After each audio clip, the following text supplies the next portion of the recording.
ज्योतिर्धर्म ज्योतिर्धर्म ज्योतिर्यात्रा धर्म ज्योतिर्धर्म ज्योतिर्धर्म ज्योतिर्यात्रा।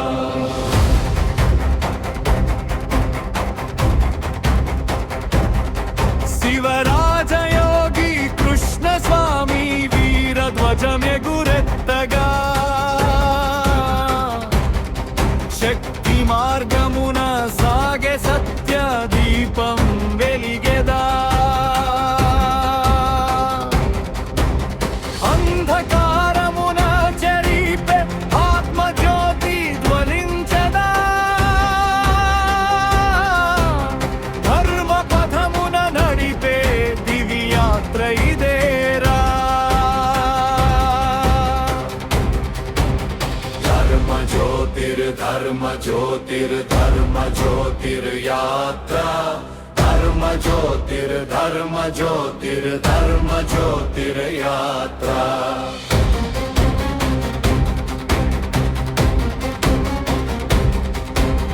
ఓ నాదమై వినిపించే బ్రహ్మతత్వ సందేశమా భక్తి బలమై నిలిచే పరమ పవిత్ర దేశమా ధర్మ బంధములు విడిచే జ్ఞానాగ్ని వెలుగులా జగమే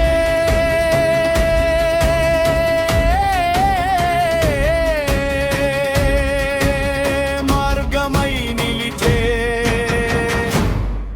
ధర్మ జ్యోతి.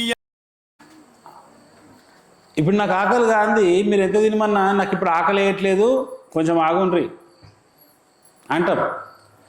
కానీ మిగతా విషయాలన్నింటిలో పక్కలు ఏం చేస్తే మనం అది చేసే అలవాటు అన్నట్టు. నేను ఒకటే మీ అందరికీ ఈరోజు ఒక సత్యాన్ని చెప్పడానికి వచ్చాను. భక్తి ఎందుకు చేస్తున్నాము, దేవుణ్ణి ఏం కోరుకోవాలా, ఎలా కోరుకోవాలనే సత్యాన్ని చెప్పడానికి మీ అందరి లోపల ఆ అద్భుతమైన విషయాన్ని ఆచరణ చేపియడానికి వచ్చిన ఇక్కడికి.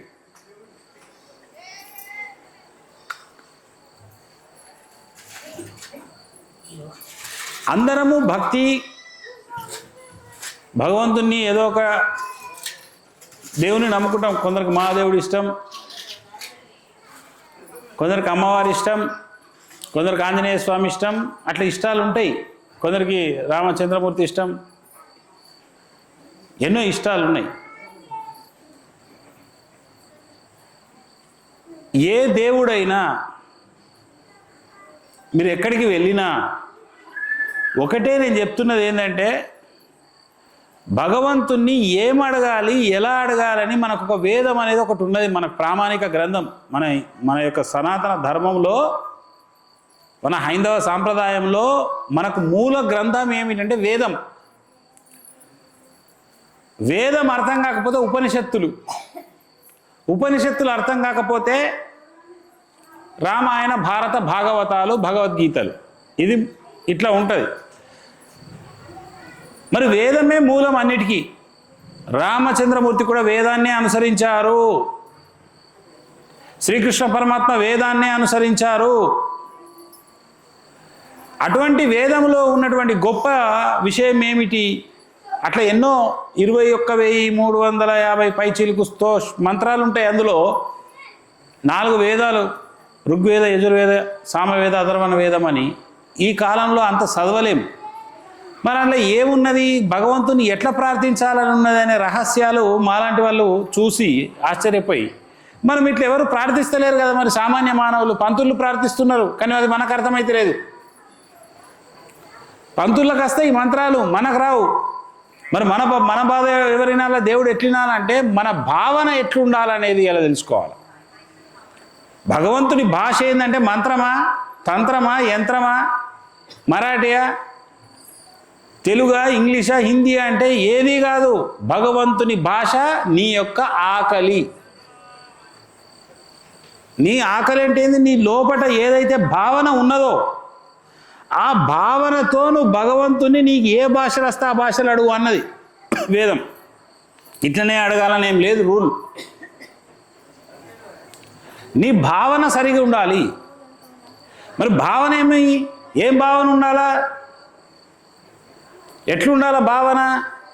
శుద్ధ భావన, శుద్ధంగా ఉండాలా. మీకు ఏం కావాలనో క్లారిటీ ఉండాలంటే ఖచ్చితత్వం ఉండాలా. గంట కొడతాం, చల్లగా చూసుకుంటాం, పోతాం. లేకపోతే కష్టాలతోని మనం ఏడుస్తుంటాం. ఇక్కడ కష్టాలు చెప్పుకుంటా దేవుడా అదేదని. భగవంతుడిది ఎట్లుంటుందంటే అమ్మా, తెల్ల పేపర్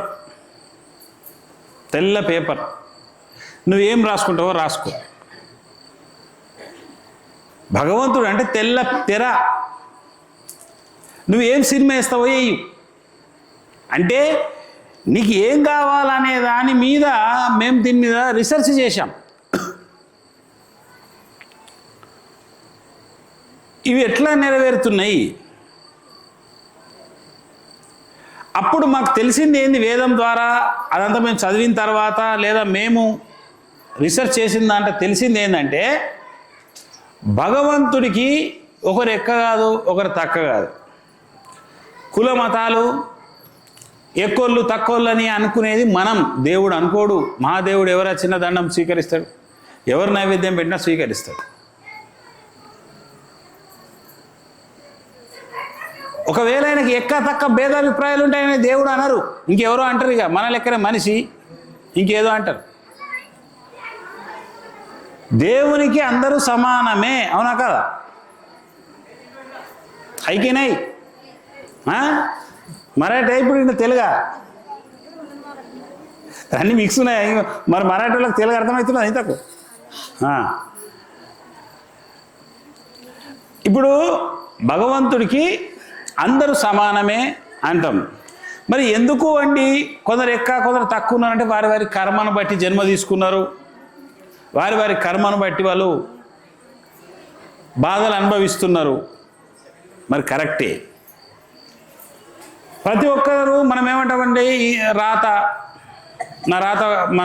నా బిడ్డ రాత మంచిగా లేదు, లేకపోతే నా జాతకం మంచిగా లేదు, ఇదేం తల రాత, ఇదేం మొగుడు దొరికే, ఇదేం బిడ్డలు వచ్చే, ఇదేం అల్లుడు వచ్చే, ఇవన్నీ మనం అనుకుంటుంటాం.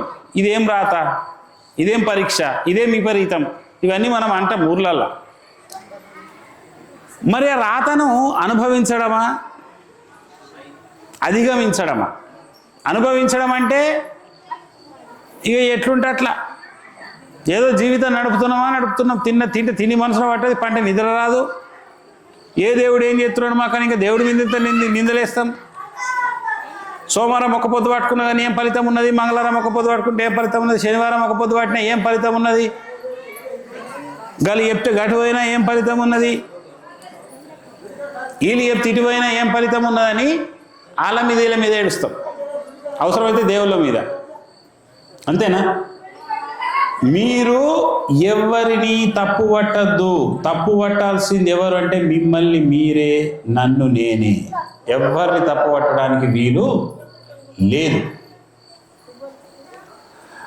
మన పరిస్థితికి మనమే కారకులం.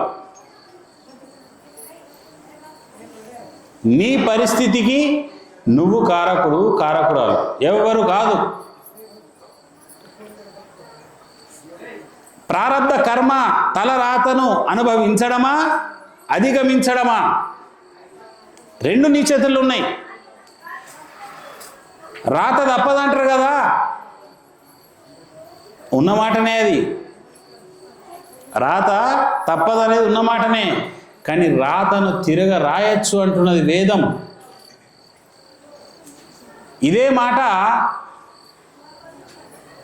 రామచంద్రమూర్తి, శ్రీరామచంద్రుడు వశిష్ఠ మహర్షి, తన గురువు దేవులైన వశిష్ఠ మహర్షి వారికి ఒక ప్రశ్న ఇస్తాడు. యోగ వాసిష్టంలో ఉంటుంది ఇది. ఏమంటాడు రాముల వారు, ఏమంటారు, మహర్షి వశిష్ఠ మహర్షి, గురుదేవ,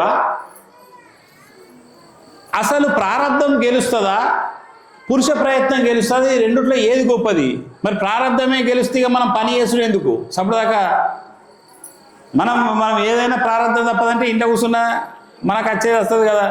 ఈ పురుష ప్రయత్నం ఎందుకు? అసలు ఏది గొప్పది? ఇంట్లో మేము దేన్ని పట్టుకోవాలా అని అంటారు.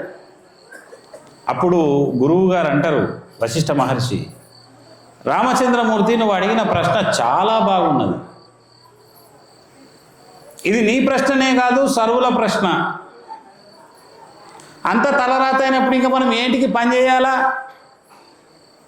అంతా రాసి పెట్టుకొని వస్తే ఇంకేంటికి మనము ప్రయత్నాలు చేయాలా అని అంటాం. అప్పుడు గురువు గారు ఏమంటారు ఒక మాట, రామచంద్ర, రెండు పురుష ప్రయత్నము, ప్రారంధం అంటే కర్మ, ఈ రెండు పొట్టేళ్ళ లాంటివట. ఏమట? పొట్టేళ్ళు. ఇందులో ఏ పొట్టేళ్ళకి ఎక్క బలం ఉంటే మిగతా ఓడిపోతుందట. అంతేనా? పొట్టేళ్ళు కొట్టుకొని చూసిరా? దేనికి ఎక్క బలం ఉంటే ఇంకొకటి ఓడిపోతుంది ఆటోమేటిక్. మరి ఇప్పుడు నువ్వు ప్రారంధానికి అంటే కర్మను అధిగమిస్తావా అనుభవిస్తావా అంటే నీ పురుష ప్రయత్నం, నీ ప్రార్థన, భగవంతుణ్ణి నువ్వు వేడుకునే విధానం గనక నీకు సరిగ్గా అర్థమై ఆచరిస్తే, నీ బలం ఎక్కుంటే నీ కర్మ ఏదైతే ఉన్నదో దాన్ని తొలగించి వేసే శక్తి కూడా నీ లోపలనే ఉన్నది. అందుకే బలం భగవంతునిది. బలాన్ని ఇవ్వమనే భగవంతుని కోరాలి. ఆ బల రహస్యాన్ని తెలుసుకొని మన కర్మ ఇట్లున్నది, నేను ఏదో పంతులకు చూపించుకున్నా, ఏదో ఇట్లనే అన్నాడు, ఇది ఈ ఏడాదంతా ఇట్లనే ఉంటుందట, ఉగాది నాడు ఇన్నా అని మీరు అంటే మీరు నిజంగా ఓడిపోయినట్టు లెక్క. లేదు, పంతులు ఇట్లా అన్నాడు కదా, ఈ గురువు గారు ఇట్లే చెప్తున్నారు కదా, దీన్ని ఆచరించి చూస్తాను, ఒకసారి ఆచరించి చూడండి, నేను మహాదేవుడు సన్నిధిలో ఉండి చెప్తున్నా, నేను చెప్పినట్టు ఆచరిస్తే మీరు గెలుస్తారు. ఆ జ్యోతిష్యంలో ఉన్నటువంటి ఏదైనా అవరోధాలు, కర్మలో ఉన్న అవరోధాలు మీరు గెలవచ్చు. అందుకే ప్రారబ్ధాన్ని అధిగమించాలంటే ప్రయత్నం కావాలి. ప్రయత్నం గొప్పగా ఉండాలి. అది ఏమన్నా కానీ అసాధ్యాన్ని సుసాధ్యం చేసుకోవాలి. మా పరిస్థితులు ఇంతే అని ఎవరు అనుకోకండి. ఇంతేగా ఇదే జీవితం నడిపిద్దాం ఏమున్నది అని కొందరు ఏంటంటే అట్లా నడుస్తారు. పొద్దున ఎప్పుడు తెల్లారుతుందో లేదు, ఎప్పుడు రాత్రి ఊగుతుందో లేదు, ఇట్లనే కాలం గడిచిపోతుంది. చివరికి మృత్యువు రానే వచ్చే. ఏం సాధించినావు అంటే వెనక్కి తిరిగి చూస్తే 4 కష్టాలు, 4 కన్నీళ్ళు తప్ప ఏమీ కనిపించాయి. విజయాలు ఏమి ఉండయి. కాల ప్రవాహంలో కొట్టుకుపోయిన వాళ్ళం అయిపోతాం. కానీ భగవంతుడి యొక్క మీరు ఆలయానికి వచ్చారు అంటే బలమైన ప్రార్థన చేయాలి. ఇక్కడ మీ ఇంట్లో కూడా బలమైన వేద ప్రార్థనలు జరగాలి అక్కడ. అప్పుడు మీ ఇంట్లో చప్పటి కొట్టు, బలమైన వేద ప్రార్థనలు చేయాలి, బలమైన ప్రయత్నాలు జరగాలి. అంతే తప్ప మీరు నా కర్మ, నా రాత, నా గీత అని అనకండి. ప్రతి పరిస్థితి మార్చవచ్చు. నేను అనుభవించి అనుభూతి చెంది వేలాది మందిలో మేము ఈ గొప్పతనాన్ని మేము చూసి మీకు చెప్తున్నాం. అంటే మేము చెప్పిన తర్వాత, చేసుకున్న తర్వాత ఒక గురువుల లక్ష్యం ఏముంటుంది?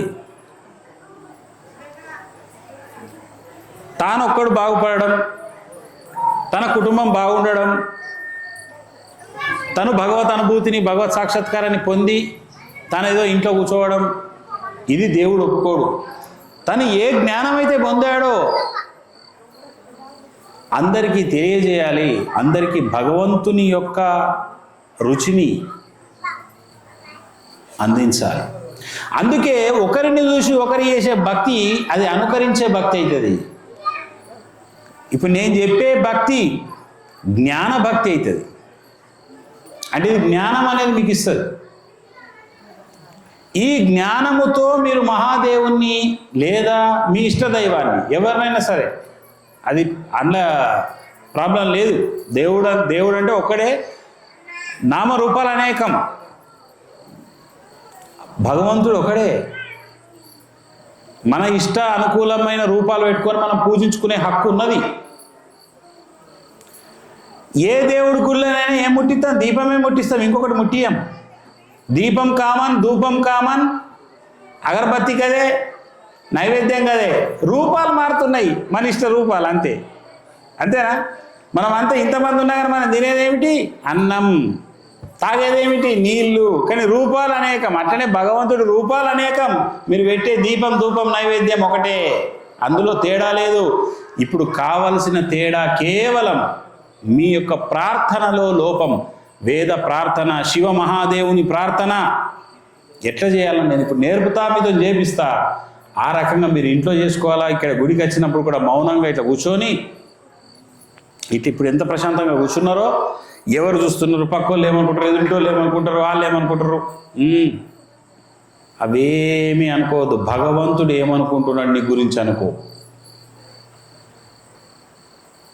ఏనాడని అనుకున్నామా భగవంతుడు అను అసలు నా గురించి నువ్వేమనుకుంటున్నావు? ఇక్కడికి వచ్చిన ఆయన పక్కోళ్ళు ఏమనుకుంటున్నారో ఏమో, వాళ్ళు ఏమనుకుంటున్నారో, వీళ్ళు ఏమనుకుంటున్నారో, ఇదే లొల్లి.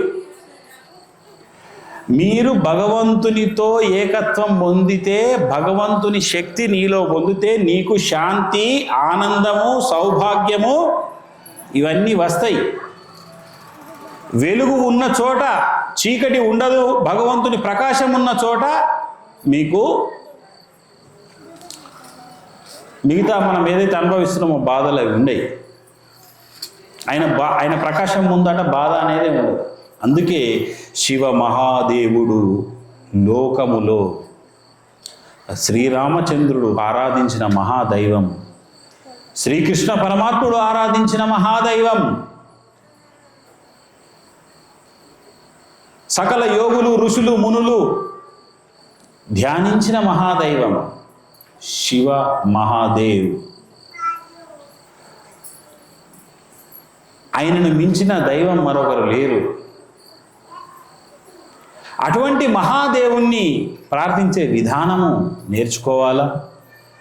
అది నేర్పుతూ మేము ఏం చేస్తున్నాము? ప్రతి ఇంట్లో గడప గడపలో బొటనవేలంతా, ఇంత బొటనవేలు సైజు పరిమాణం గల మహాదేవుణ్ణి, ప్రాణలింగం, గురు ప్రాణలింగం అని మేము ఇవ్వడం జరుగుతుంది. ప్రతి సోమవారం మా నిర్మల్ పీఠంలో ఇప్పటికే వేలాది మందికి మేము ఉచితంగా ఇవ్వడం జరిగింది. అంటే సాధన నేర్పి, ఇప్పుడు ఈ ప్రార్థనలు నేర్పి ఇచ్చినాము. ఇప్పుడు ఏం చేస్తున్నాము? గ్రామాలకు వెళ్ళాలి, వాళ్ళకు కూడా గుళ్ళు ఉంటాయి, అక్కడ కనీసం వాళ్ళు రోజు వచ్చి ప్రార్థన చేసుకుంటారు. సరే, వాళ్ళు పీఠంకి వచ్చి లింగం తీసుకునే సమయం దాకా అయినా వాళ్ళ గ్రామంలో ఉన్న ఆలయాలు వర్ధిల్లాలి. ఆ ఆలయాలలో వచ్చి ప్రతి సోమవారం అయినా ఇట్లా కూర్చొని సత్సంగం చేయాలి.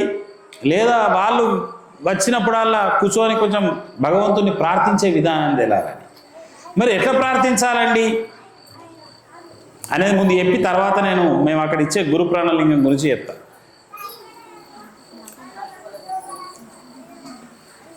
వేదంలో రుద్ర చమకం, నమకం ఈ రెండు చాలా కీలకం.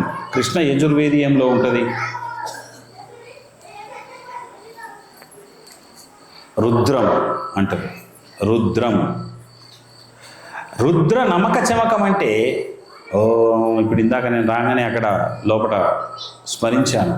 ఓం నమస్తే అస్తు భగవన్ విశ్వేశ్వరాయ మహాదేవాయ త్రంబకాయ త్రిపురాంతకాయ త్రికాలాగ్ని కాలాయ కాలాగ్ని రుద్రాయ నీలకంఠాయ మృత్యుంజయాయ సర్వేశ్వరాయ సదాశివాయ శ్రీమన్మహాదేవాయ నమః. ఇటువంటి ఎన్నో ఉంటాయి. ఆ స్తుతి ఒక 45 నిమిషాలు ఇట్లా చదువుతూ పోవచ్చు కంటిన్యూ. ఇప్పుడు ఇది అందరికి అర్థం కాదు. ఉన్న వాస్తవం చెప్పుకోవాలంటే అర్థం కాదు. సంస్కృతం పంతులు గారు చదివినరు, లేదా గురువు గారు చదివినరు, మంచిగా ఉంది, దేవుణ్ణి ఇట్లా ప్రార్థించాలి అనుకుంటారు. కానీ నేను అది ఒప్పుకోను. ఇది నీకు అర్థం కావాలి. నువ్వేం చదివినావని. ఇదేంది? స్తుతి. భగవంతుని నువ్వు స్తుతిస్తున్నావు. నమస్తే అస్తు భగవన్ విశ్వేశ్వరాయ మహాదేవాయ హే భగవాన్, నువ్వు విశ్వేశ్వరుడవు, మహాదేవుడవు, దేవతలు కొలిచిన దేవుడవు. త్ర్యంబకాయ త్రిపురాంతకాయ, త్ర్యంబకం అంటే 3 కన్నులు కల మహాదేవుడవు, త్రినేత్రుడవు, త్రిపురాంతకుడవు,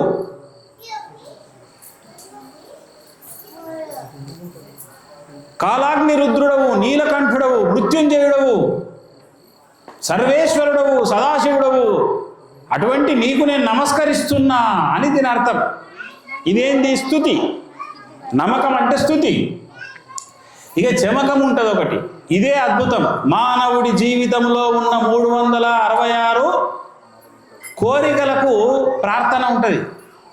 366 కోరికలకు ప్రార్థన. ఇది నేను పట్టుకున్నా, ఈ చమకాన్ని. అందులో అసలు చదివితే ఒక్కొక్కసారి మనకు వింటే అబ్బా ఇవి కూడా అడుగుతారా మహర్షులు, ఇవి కూడా అడిగినరు ఆ కాలంలో అని అంటాం. మరి అడగంది లేదు. దేవుణ్ణి స్తుతించడమే కాదు, అడగడం కూడా తెలియాలి. మీరు అడగనంత వరకు అది మీ లోపలికి రాదు. మీరు అడిగితే మీ కర్మలో అది లేకున్నా వస్తుంది. అందులో మేము ఏం చేసామంటే ఒక 11 సంగ్రహించినాం. 366 ఎందుకు ఈ కాలంలో అది కూడా చేయలేరు.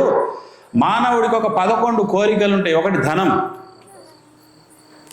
ధనం, ఒకటి ఆయుష్, ఒకటి ఆరోగ్యం, ఒకటి కీర్తి, ఒకటి ప్రతిష్ట, ఒకటి ఇంట్లో శాంతి సుఖము, మోక్షము, సంతానం లేని వారికి సంతానము. ఇటువంటి కామన్గా ఉండే కోరికలు ఉంటాయి. వీటిని వేదం ఏం చెప్పింది? ఓం విత్తంచమే నమః శివాయ.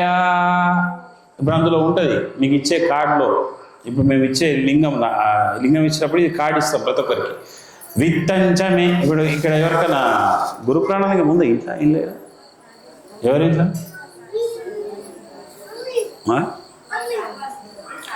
మీ ఇంట్లో ఉందమ్మా?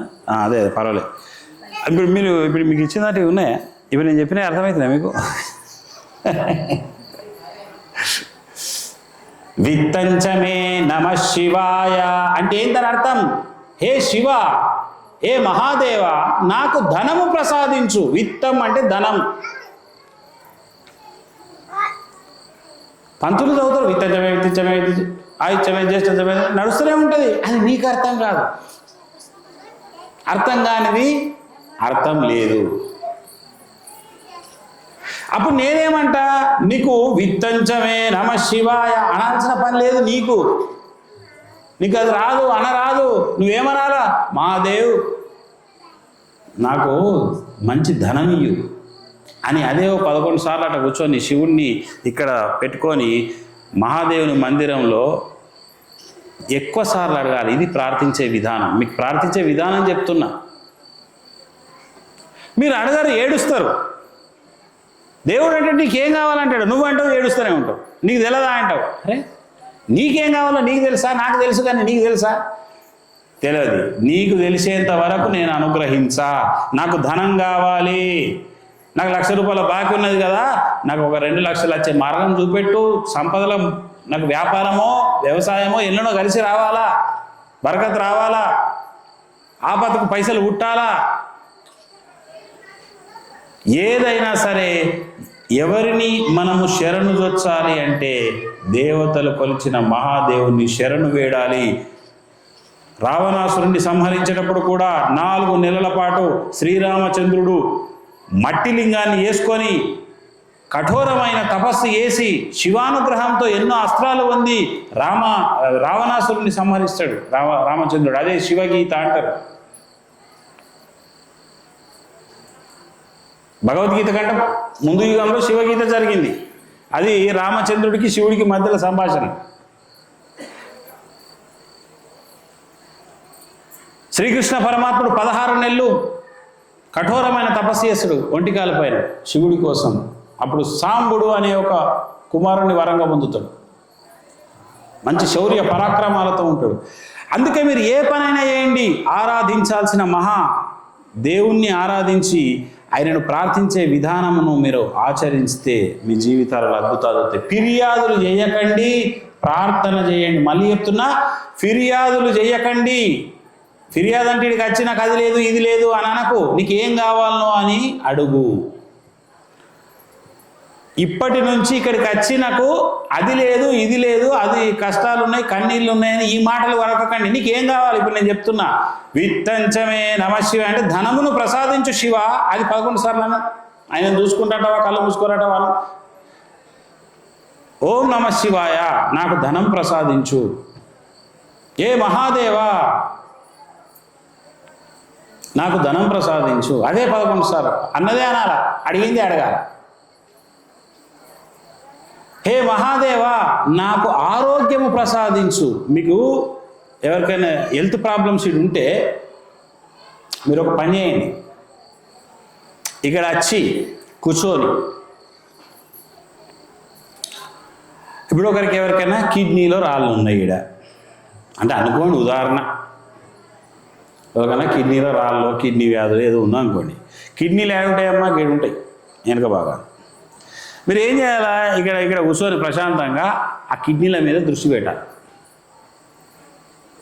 అంటే ఆ ప్లేస్లో మనసు పెట్టి, నాకు మహాదేవ నాకు ఆరోగ్యం ప్రసాదించు, మహాదేవ నాకు ఆరోగ్యం ప్రసాదించు అని అక్కడ చూస్తూ అనాలి.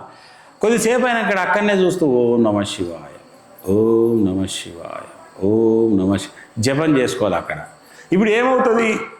నెమ్మదిగా మీ మందు ఏదో డాక్టర్ ఇచ్చిందో ఇంకోటి ఆయుర్వేదో ఏదో ఒకటి వాడుతుంటారు కదా, అవి పనిచేసడం మొదలవుతాయి. అప్పటిదాకా మొదలుగావు, కర్మ దిగంగానే మొదలవుతాయి. కర్మ అడ్డుగా ఉన్నంతసేపు రోగం తగ్గదు. కర్మ అడ్డుగా ఉన్నంతసేపు రోగాలు తగ్గాయి. కర్మ దిగితే రోగం దిగుతుంది. అందుకే ఏదానికైనా వాళ్ళు ఏమంటారు? కర్మ అంటారు. ఆ కర్మను తొలగించే శక్తి ఉన్న మహాదైవమే శివ మహాదేవ్. నీ ప్రారబ్ధంలో లేనిదిస్తాడు. నీ ప్రారబ్ధంలో అంటే నీ కర్మలో లేని అద్భుతాన్ని సృష్టిస్తాడు ఒకవేళ నువ్వు అడగగలిగితే. ఇది నా అనుభవం చెప్తున్నా మీకు. అందుకే ఏమంటారు? దేవోంకా దేవ్ హర్ హర్ అంటారా? దేవోంకా దేవ్ అన్నారు. ఉట్టిటి దేవుడు కాదాయన, దేవతలు కొలిచిన దేవుడు. దేవోంకా దేవ్ అని ఉట్టి ఎవరిని అన్నారు? ఒక్క మహాదేవుని తప్ప ఆ పేరు ఎవ్వరూ వాడరాదు. ఎందుకు? దేవోంకా దేవ్ హరహర మహాదేవ్ అంతే.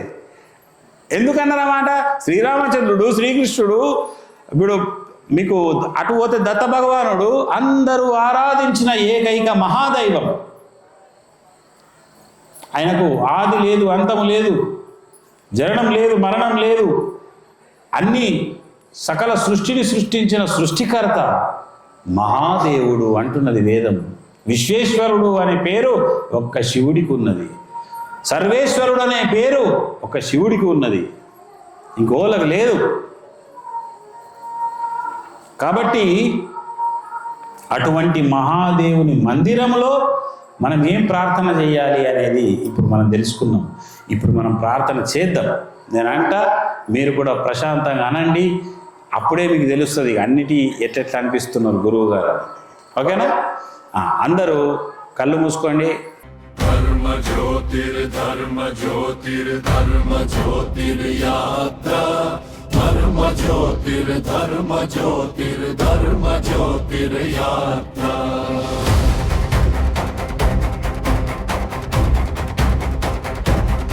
శివరాజయోగి కృష్ణ స్వామి వీరధ్వజమే గురెత్తగా, శక్తి మార్గమున సాగే సత్య దీపం వెలిగెదా, అంధకారమున చెరిపే ఆత్మజ్యోతి ధ్వనించదా, ధర్మ పథమున నడిపే దివ్యాత్ర ఇదేరా. ధర్మ జ్యోతిర్ మలినం ఉంటుంది కానీ శివుడికి మైల లేదు. కాబట్టి ఎప్పుడూ ఉంచుకోవాలి 365 రోజులు. అప్పితప్పి మనిషి ఎప్పుడైనా ప్రాణం పోయినప్పుడు శరీరం మీద రుద్రాక్ష ఉంటే అతడు శివదూతలు వస్తారట అతని దగ్గరికి, యమదూతలు రారట. రుద్రాక్ష జాబాలోపనిషత్తు లాంటి శివపురాణం లాంటి గ్రంథాలు చెప్తున్నాయి. దేవి భాగవతం చెప్తుంది అమ్మవారు రుద్రాక్షలే ధారణ చేస్తారు, స్త్రీలు ఖచ్చితంగా చేయాలంటున్నది. అపోహలు పెరిగి ఆడవాళ్ళు వేసుకోవద్దు, పిల్లగాళ్ళు వేసుకోవద్దు, మీరు ఎప్పుడు వేసుకోవచ్చు, మీ ఆహారం ఏమున్నా సరే మీరు ఏం తిన్నా దానికి దోషం లేదు, ఎప్పుడు ఉంచుకోవచ్చు ఒంటి మీద, ఏ దోషం లేదు. నేను చెప్తున్నా, శివుడి ముందట ఉండి చెప్తున్నా. ఇది నమ్ముతారా లేదు? धर्म ज्योतिर्धर्म ज्योतिर्धर्म ज्योतिर्यात्रा धर्म ज्योतिर्धर्म ज्योतिर्धर्म ज्योतिर्यात्रा. మహాదేవ మాకు స్వంత గృహమును ఆనంద గృహమును ప్రసాదించు. ఓం యశశ్చ మే నమః శివాయ.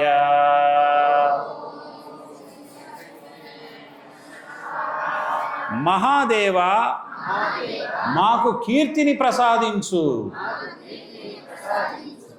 ఓం శర్మ చ మే నమః శివాయ.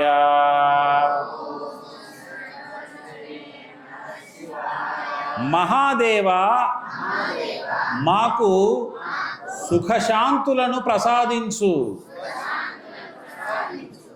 ఓం ఆత్మా చ మే నమః శివాయ.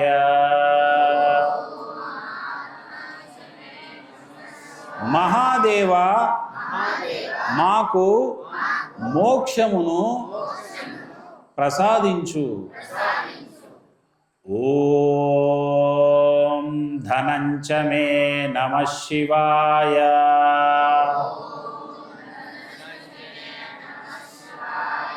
ఓం విత్తంచ మే నమః శివాయ.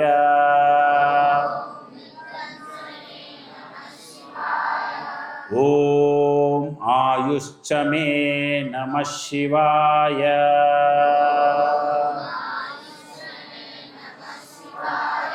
ఓం అమృతంచ మే నమః శివాయ.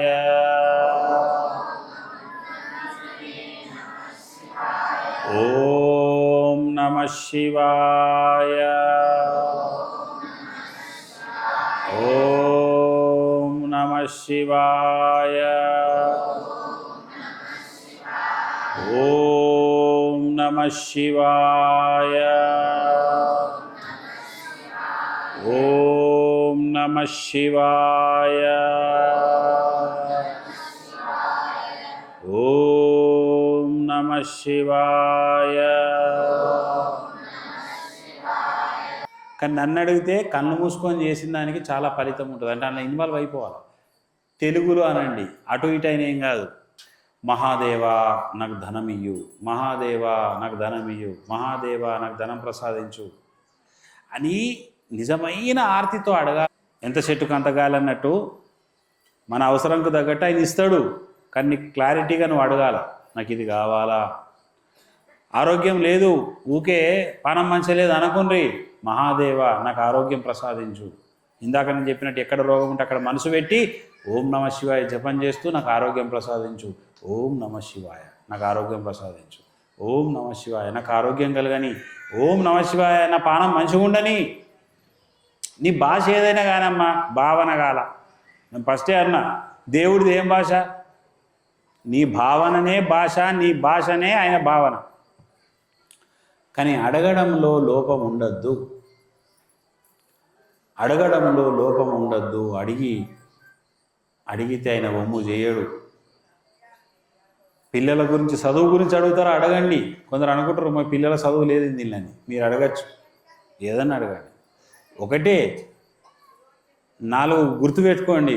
ఒకళ్ళది వేసుక తినొద్దు, ఒకళ్ళు దొంగతనం చేసి వేసుక తినడు, ఒకళ్ళని మోసం చేయాలనే దృక్పథం కానీ, బాకీలు ముంచేద్దాము అనే బుద్ధి కానీ, ఒకళ్ళ మీద శత్రుత్వం పెంచుకునే బుద్ధి కానీ, ఈ 4 లేకపోతే మనల్ని దేవుడు ఎప్పుడైనా ఎత్తుకుంటాడు.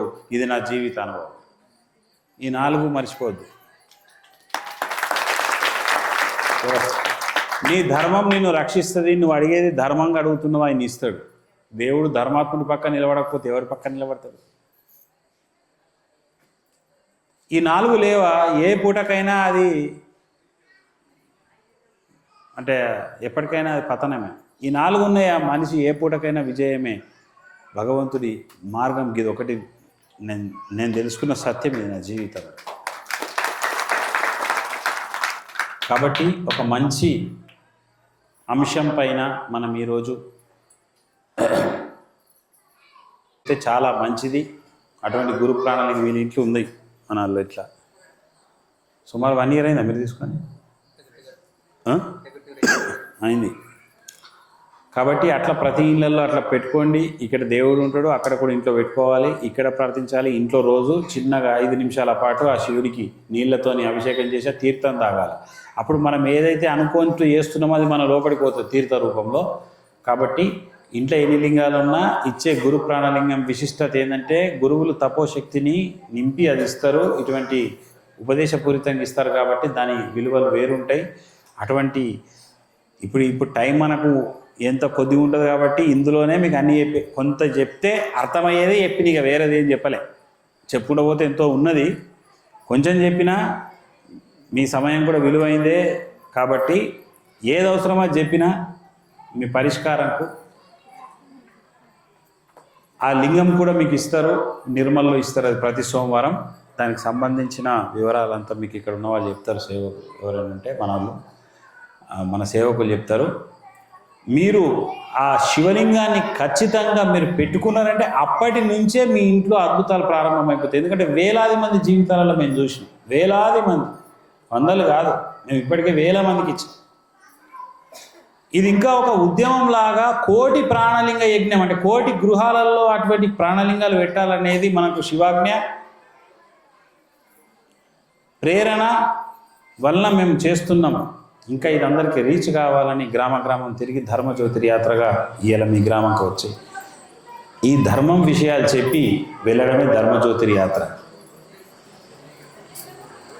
ఇప్పుడు నేను వెలిగించిన వెలుగు ఏదైతే ఇప్పుడు మీకు ఉందో మీ హృదయాలలో అది ఎప్పటికీ మర్చిపోరు. మీరు మర్చిపోలేని విషయాలు ఇవి. ఎందుకంటే ఇవి తెలివై, మనకు చాలామందికి తెలివై, కొందరు తెలిసినా ఆచరించరు. కాబట్టి ఇట్లా మనము ఆచరించుకోవాలా. గురు ప్రాణలింగము ప్రతి ఒక్కరూ ప్రతి వాళ్ళ ఇళ్ళల్లో పెట్టుకోండి. నేను ఇచ్చే ఈ రుద్రాక్షను కూడా అందరూ ధరించవచ్చు, ఏ అపోహలకు లోన్ కావాల్సిన పని లేదు. ఈ రకంగా టైం అయితే ఓకే. కొన్ని ఇళ్ళు ఉన్నాయి కదా, ఇంకొన్ని ఇళ్ళు ఉన్నాయి తిరిగి 5 అంతే కదా. సరే, ఇంకొక 5-6 ఇళ్ళకి వెళ్ళేది కాబట్టి ఇక మనకి కార్యక్రమం చాలా చక్కగా జరిగింది. ఈ రకంగా మీ అందరికీ భగవంతుని దివ్యాశీస్సులు ఉండాలని నేను కూడా మహాదేవుని ప్రార్థిస్తూ మీ అందరికీ పేరు పేరున భగవంతుని మహాదేవుని దివ్య ఆశీస్సులు కలుగుగాక. మీ కుటుంబాలలో శాంతి వర్ధిల్లుగాక. మీరు ధన ధాన్య ఐశ్వర్యాలతో ఈ గ్రామం సుభిక్షంగా పాడి పంటలతో వర్ధిల్లుగాక. శుభం భవతు.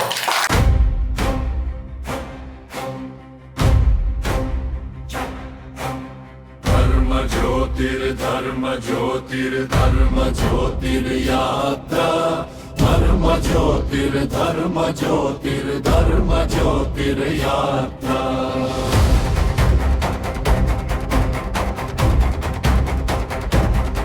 శివరాజయోగి కృష్ణ స్వామి వీరధ్వజమెగురెత్తగా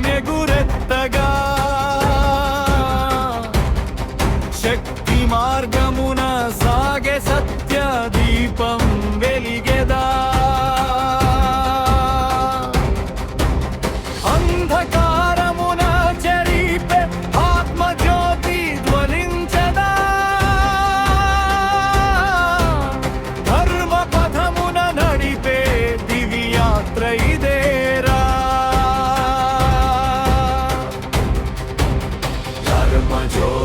धर्म ज्योतिर्यात्रा धर्म ज्योतिर् ज्योतिर्धर्म ज्योतिर्धर्म ज्योतिर्यात्रा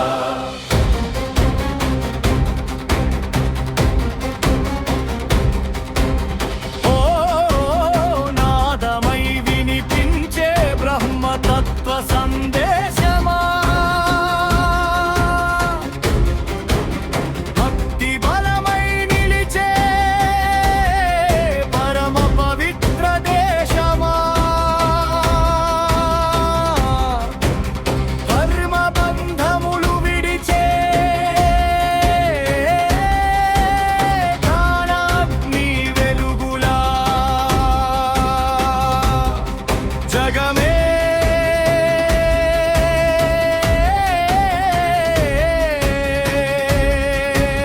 మార్గమై నిలిచే ధర్మ జ్యోతి యాత్రరా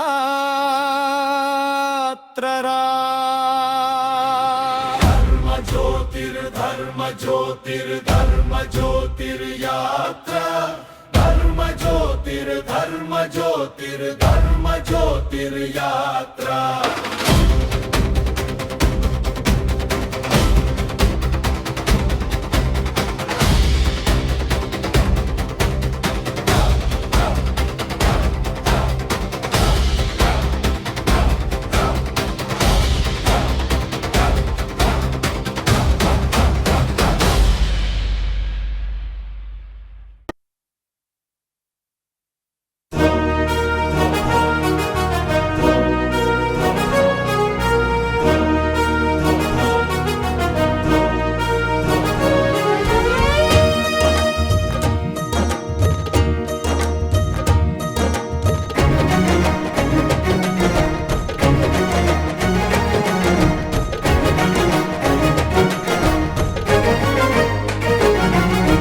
అదిగదిగదిగో చూడరా ఆ పరమాత్ముడు ఉన్నాడురా గదిగదిగదిగో చూడరా ఆ పరమాత్ముడు ఉన్నాడురా నీ కంటికి కనబడే ప్రపంచమంతా ఆ పరమాత్ముడే నిండెనురా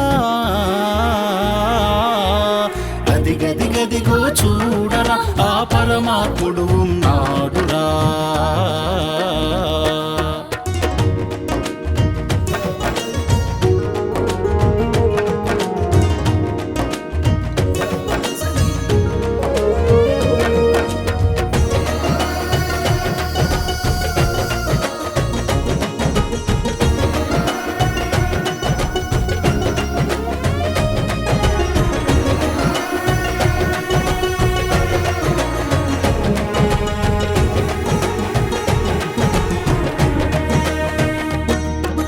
దేవుడే లేడంటూ వెర్రి వాదనలు ఏలరా అంతట నిండిన దైవాన్ని లో దృష్టితో చూడరా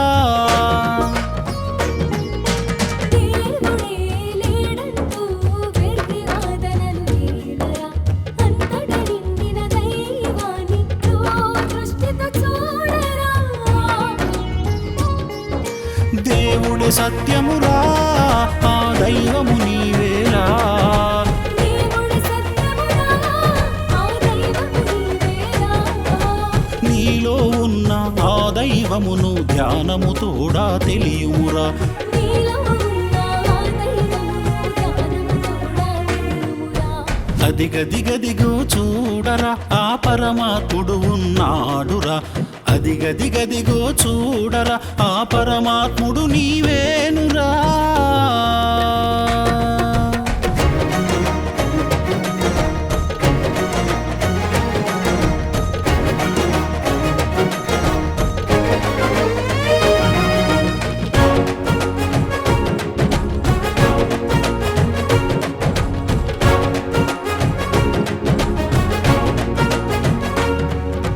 నేను నేననే అహంకారముతో విర్రవీగుతావెందుకురా పరమాత్మ అని నేను లేక నీవెక్కడ ఉంటావురా నేను నేననే అహంకారముతో విర్రవీగుతావెందుకురా పరమాత్మను నేను లేక నీవెక్కడ ఉంటావురా ఈ సత్యము తెలియుమురా ఆత్మే దైవమురా ఈ సత్యము తెలియుమురా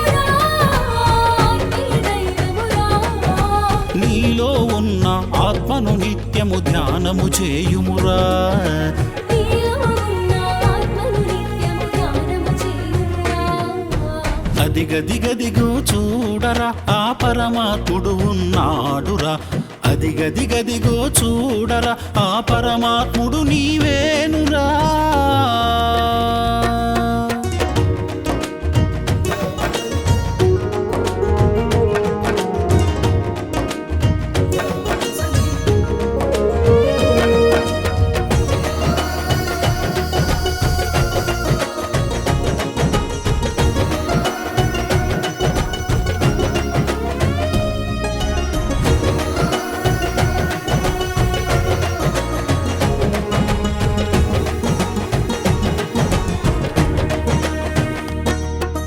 మబ్బు తొలిగితే కనబడతాడు ఆకాశములో సూర్యుడు.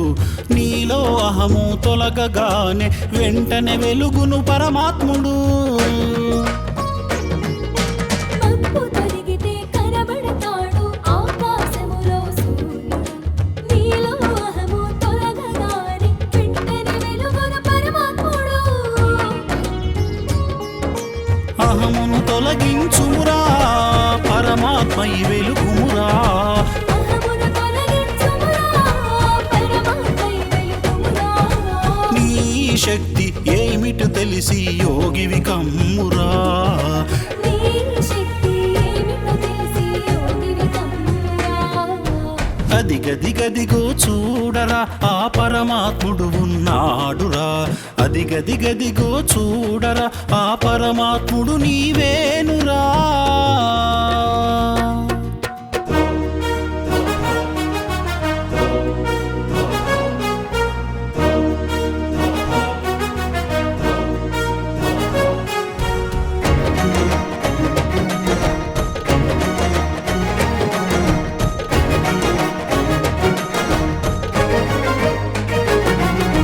నీటిలో చేప దొరకాలన్నా గాలముతోనే పట్టాలన్నా.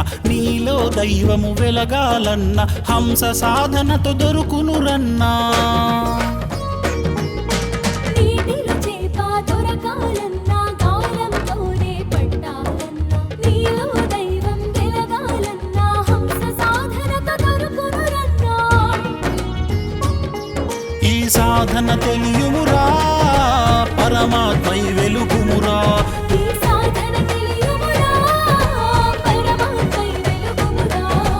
ఆత్మగ మిగిలే మోక్షము పొందే మార్గము తెలియుమురా. ఆత్మగ మిగిలి మోక్షము పొందే మార్గము తెలియుమురా.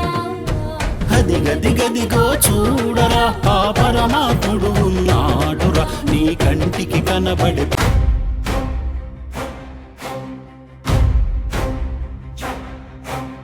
धर्म ज्योतिर्धर्म ज्योतिर्यात्रा धर्म ज्योतिर्धर्म ज्योतिर्धर्म ज्योतिर्यात्रा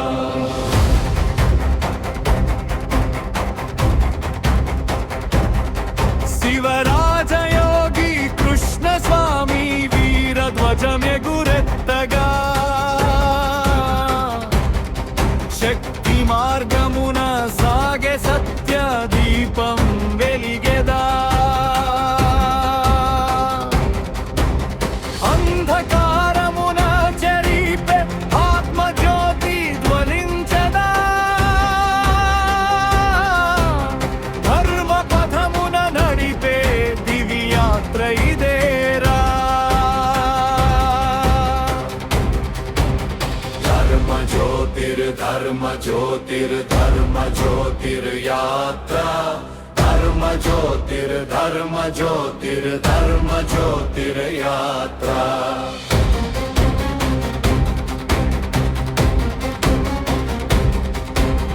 ఓ నాదమై వినిపించే బ్రహ్మతత్వ సందేశమా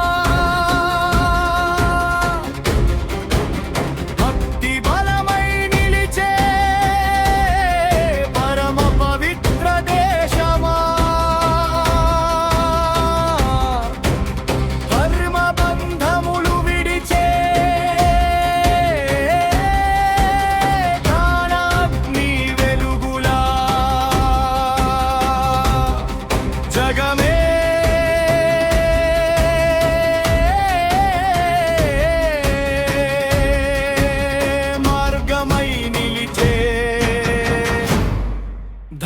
జ్యోతి యాత్రరా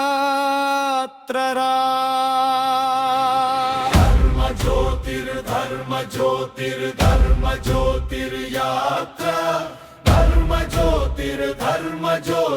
ధర్మ జ్యోతిర్యాత్ర